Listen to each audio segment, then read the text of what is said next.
Hello everyone, আসসালামু আলাইকুম। আজকে আমরা শিখব হচ্ছে পৌলির বর্জন নীতি।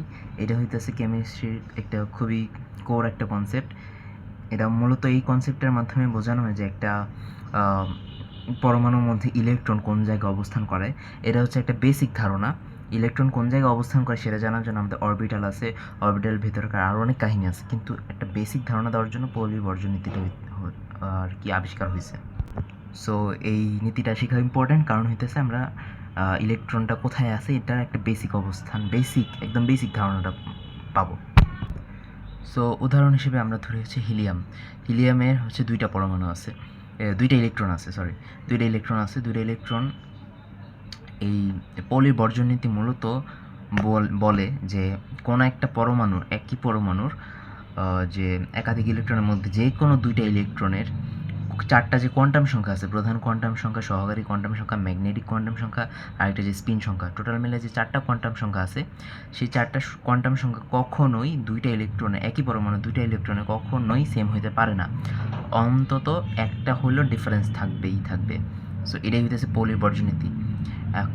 এই জিনিসটার মাধ্যমে আর কি বোঝা যায় যে দুইটা ইলেকট্রন কোন জায়গায় থাকতে পারে। সো যেমন 1s2 এর যে দুইটা ইলেকট্রন আছে, দুইটা ইলেকট্রন আমি আলাদা আলাদা করে আর কি বোঝাচ্ছি যে এটা কোন জায়গায় আছে।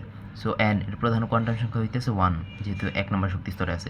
এল হচ্ছে 0, কারণ এস অরবিটাল আছে। এম হচ্ছে 0, এম হচ্ছে ম্যাগনেটিক কোয়ান্টাম সংখ্যা।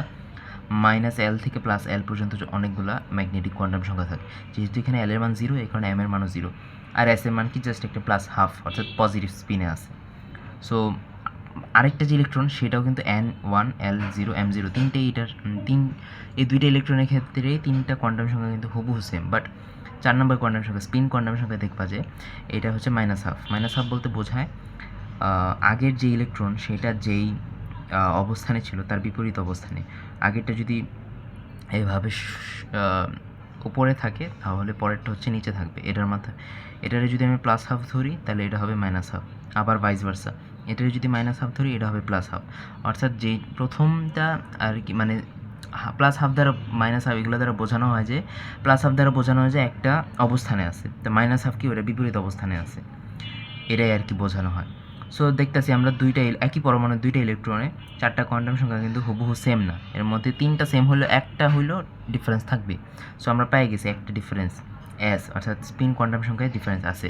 সো এটাই হইতেছে পলির বর্জন নীতি, যে কোনো একটা একই পরমাণুর দুইটা ইলেকট্রন কখনোই হুবহু সেম হবে না, দুইটা ইলেকট্রনের চারটা কোয়ান্টাম সংখ্যা কখনোই সেম হবে না, অ্যাটলিস্ট একটা হলে ডিফারেন্স থাকবে। যেমন এই পরমাণুর ক্ষেত্রে আমরা পাইছি একটা ডিফারেন্স আছে, যেটা হচ্ছে স্পিন কোয়ান্টাম সংখ্যা। সো আশা করি আমি বোঝাতে পারছি সুন্দর মতো। তোমাদের আরও ভবিষ্যতে বিভিন্ন কনসেপ্ট ক্লিয়ার করতে চাইলে কমেন্ট বক্সে কমেন্ট করো, আমার ফেসবুক পেজটা লাইক দিয়ে রাখো, আর ইউটিউব চ্যানেলটা সাবস্ক্রাইব করে রাখো। ধন্যবাদ সবাইকে।